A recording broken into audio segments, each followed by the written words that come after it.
Saludos, buscadores del misterio, y gracias por asistir a granmisterio.org. ¿Es posible que en la antigüedad hayan existido entre el hombre, entre la mujer, una raza de seres gigantes?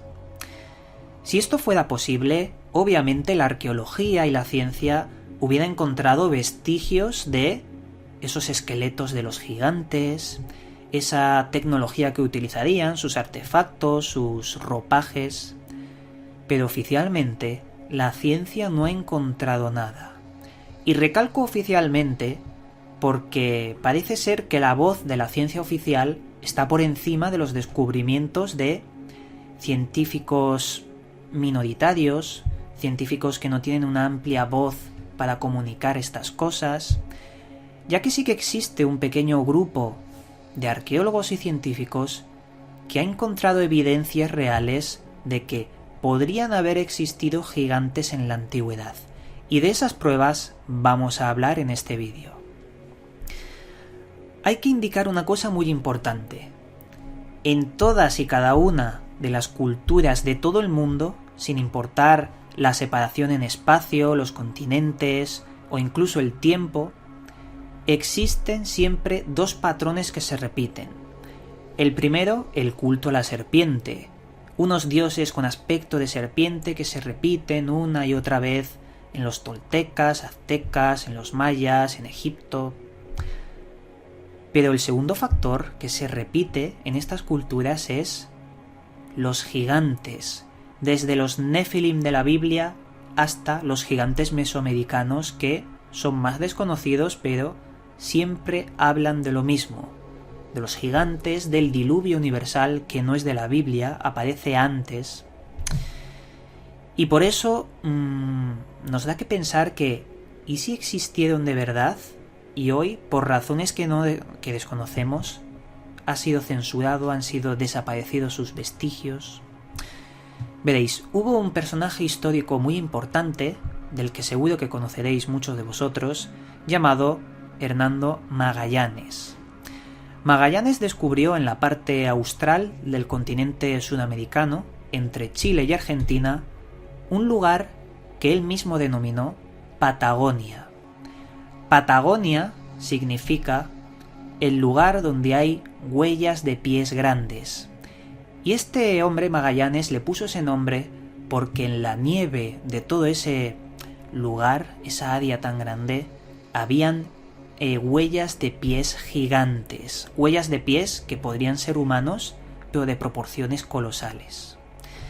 Claro, Magallanes lo que hizo fue investigar, seguir las huellas con su expedición, y descubrió algo sorprendente: un pueblo de personas que medían 3 metros, 3 metros 20 y que coexistían apartados de la civilización. Magallanes relata en su diario cómo convivió un tiempo prolongado con esta comunidad. Describía cosas sorprendentes en ese diario. Por ejemplo, tenían el pelo rojo, ya nos puede dar referencias sobre las raíces de ese pueblo. También tenían una voz muy tosca, una voz muy fuerte, y sobre todo hace apuntes sobre la religión de estos gigantes, si los podemos llamar así. Los apuntes sobre la religión hacían referencia a que ellos comían carne humana de sacrificios que ofrecían a sus dioses, y ellos lo veían algo normal. Hay que mencionar que no hace falta ser un gigante para comer carne. Hay tribus en todo el mundo y a lo largo de la historia que han practicado el canibalismo. Es algo que está desde tiempos inmemoriales. Pero estos gigantes iban un paso más allá. Hacían referencia a algo que él llamaba Magallanes satanismo, pero obviamente no eran satánicos estos hombres de existir, ya que ellos no conocían ese concepto. También hay que fijarnos en leyendas locales de tribus que también coexistían en la Patagonia, como por ejemplo los míticos tehuelches. Estos hombres nos cuentan la leyenda de que en la antigüedad vivía un enorme gigante de piedra que acosaba a a las poblaciones de aquel entonces y mataba a los hombres para esclavizar a las mujeres. Los cuerpos de los hombres se los comía. Pero en esta leyenda hay una cosa muy importante. Este gigante de piedra tenía una debilidad, y esa debilidad estaba en el talón de ese gigante. Las mujeres vieron que su debilidad era el talón, por lo que pusieron y enterraron un montón de grandes palos afilados por los que se clavó el gigante, cayó al suelo y con flechas le dejaron ciego, matando al gigante. Esto es una leyenda, obviamente. Siempre las leyendas se basan en algo real, pero aquí vemos algo que es muy importante. El talón como debilidad se basa también en aquella mítica historia del talón de Aquiles, donde Aquiles tenía su debilidad. Y vemos otra vez cómo esas historias, separadas en tiempo y en lugar, repiten patrones. ¿Por qué repiten patrones? ¿Acaso pasó algo real y visto desde muchas perspectivas tomaron leyendas distintas?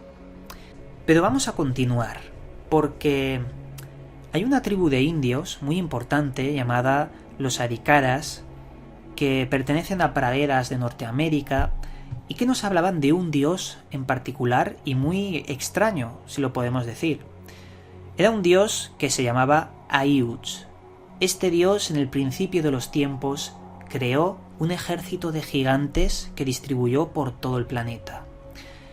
Pero este ejército se sublevó y de alguna forma intentaron quitarle el poder a su creador, a este dios. Por lo que Aiuch decidió inundar el mundo en unos terribles maremotos y acabar con esa creación, con esos gigantes. Y esta leyenda nos habla de ese diluvio universal que aparece en la Biblia, un diluvio que antes de la Biblia aparecía en la cultura sumeria, en el Enuma Elis de los sumerios. Por lo tanto vemos que ese diluvio universal que se repite en otras culturas podría haber sido real.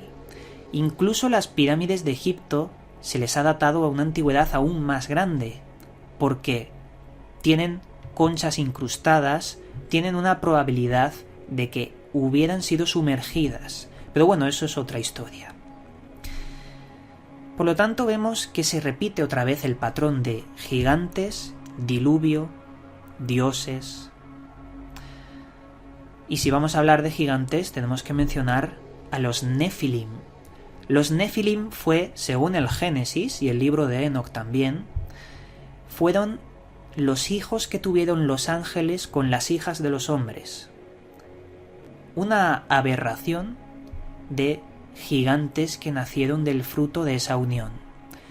Esos gigantes, combatían a lo largo de la historia con héroes, como por ejemplo David y Goliat, todas estas historias que han descendido de los últimos Nefilim, pero que Dios, al enterarse de que esos Nefilim habían nacido por el fruto del incesto, por el fruto de la aberración, decidió mandar un diluvio universal y matar a todos los gigantes, aunque se cuenta que algunos sobrevivieron y serían aquellos que os he contado de viejas leyendas.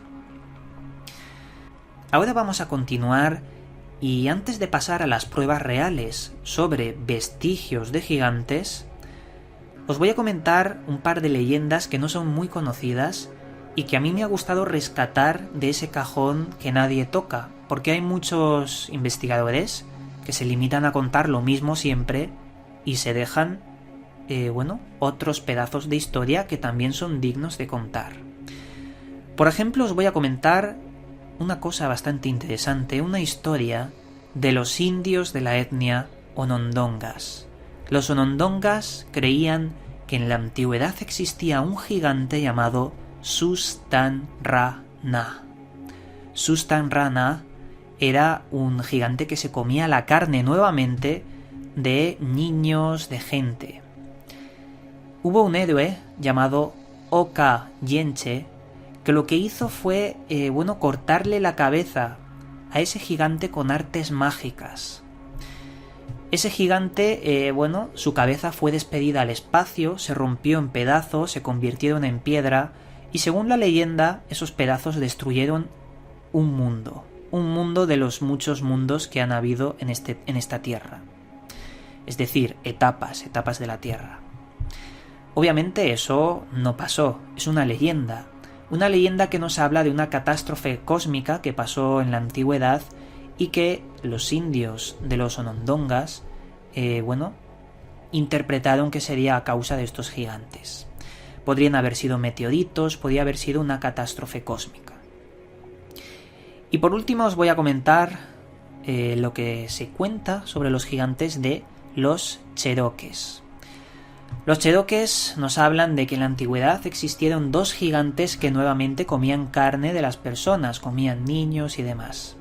Dos gigantes de pelo rojo, y eso lo destaco porque también es un factor recurrente, y que, motivados por ese terror, por decir hasta aquí dejamos que se coman a nuestras gentes, pidieron ayuda a la naturaleza y junto a las aves hicieron una estrategia para acabar con estos gigantes.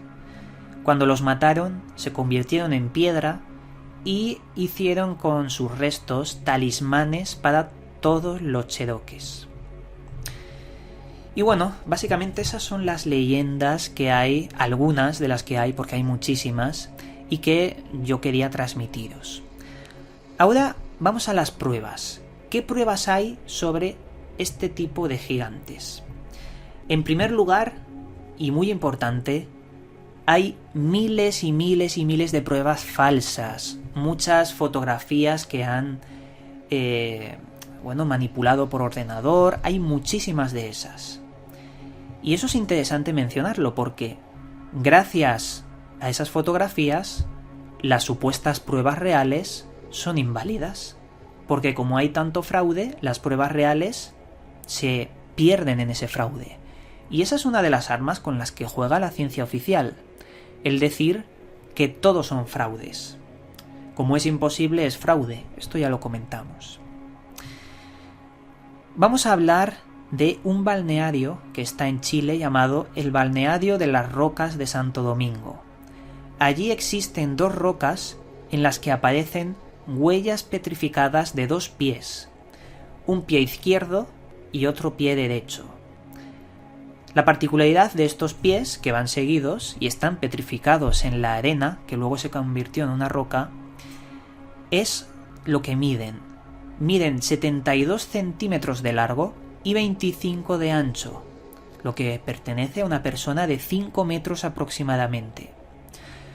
Las huellas de una persona normal pueden medir hasta 27 centímetros de largo y 9 centímetros de ancho. Por lo tanto, estamos hablando de que esas huellas, que, insisto, hay una izquierda y una derecha, podrían pertenecer a gigantes. Pero como no lo sabemos, lo dejamos en el cajón de pruebas dudosas. Vamos a las pruebas más interesantes. En Siria se encontraron hachas que pesaban más de 6 kilos y medían 32 centímetros. La gente que intentó cogerlas no podían utilizarlas, por lo que se lanzó una hipótesis de que esas hachas podrían pertenecer a una cultura de seres antiguos que eran mucho más altos que nosotros, aproximadamente unos 4 metros. Ya es bastante alto, pero incluso yo creo que un gigante para la antigüedad podría pertenecer a una persona de 2 metros y medio. 2 metros y medio es bastante para aquellas personas. Pero sin ninguna duda, la prueba más importante de este asunto se encuentra en Nevada, en la cueva de Lovelock. En esa cueva se halló sandalias de 40 centímetros, se hallaron un montón de artilugios muy grandes e incluso 3 momias de unos seres que medían 4 metros. Lo interesante es intentar investigar el por qué eso apareció ahí y después también cómo desaparecieron esas momias y ningún museo las tiene. Veréis, allí existía una etnia de indios llamados los paiutes. Los paiutes entraron en guerra, según sus leyendas, con los gigantes en la antigüedad. Unos gigantes de pelo rojo, nuevamente, que comían carne humana, nuevamente. Estos paiutes lo que hicieron fue aliarse con todas sus tribus enemigas porque esos gigantes estaban diezmando a toda la población.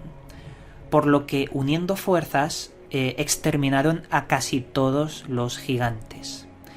Los últimos gigantes se escondieron en la cueva de Lovelock y allí lo que hicieron fue prender fuego la cueva y lanzar flechas para matarlos. En la cueva, cuando se descubrió, se encontró que estaba todo quemado, se notaba el hollín de un viejo fuego muy grande y también flechas rotas de todo tipo dentro de la cueva. Pero lo que más les llamó la atención fue encontrar una huella de una mano súper grande, muy grande, que estaba tocando la pared y que se quemó dejando la huella de la mano. Hay un contorno de una huella inmensa en la pared, por lo que también es un indicio de que podrían haber existido gigantes en la antigüedad. Y bueno, yo creo que podríamos hablar mucho más sobre este tema, pero lo vamos a dejar aquí para no hacer tan largo el vídeo. La verdad es que existen leyendas, hay un montón de leyendas sobre este asunto, y también podríamos hablar de más vestigios, entre comillas, reales, entre tanta paja, entre tanta manipulación. Por ejemplo, me estoy acordando, antes de acabar, y os cuento rápido, de un dedo gigante momificado que se encontró, creo que en Egipto, aunque para mí eso es algo dudoso. Se hicieron varias pruebas de rayos X y lo daban como real, pero no sé, me parece demasiado evidente. Si de verdad hay una conspiración para censurar esos gigantes, ese dedo nunca debería haber salido a la luz, lo deberían haber censurado antes. Pero bueno, ahí lo dejamos. Mi opinión personal: es posible que en la antigüedad hubieran vivido otras humanidades, otras civilizaciones, y podrían haber sido gigantes. ¿Por qué no? ¿Por qué no iban a ser gigantes? Antes los dinosaurios eran animales que hoy en día no podemos ni imaginar de lo grandes que eran, de lo grandes y de lo pesados. ¿Por qué no iba a existir seres humanos más grandes? La verdad es que en las culturas antiguas nos hablan de todos ellos, como hemos visto, pero sobre todo en la Sumeria nos hablan de manipulación genética por parte de los Anunnaki y una raza de gigantes que a posteriori salieron, luego también diezmaron. Pero bueno, yo creo que eso sería ya otra historia. Lo dejamos aquí, el misterio está servido y continuamos con Gran Misterio.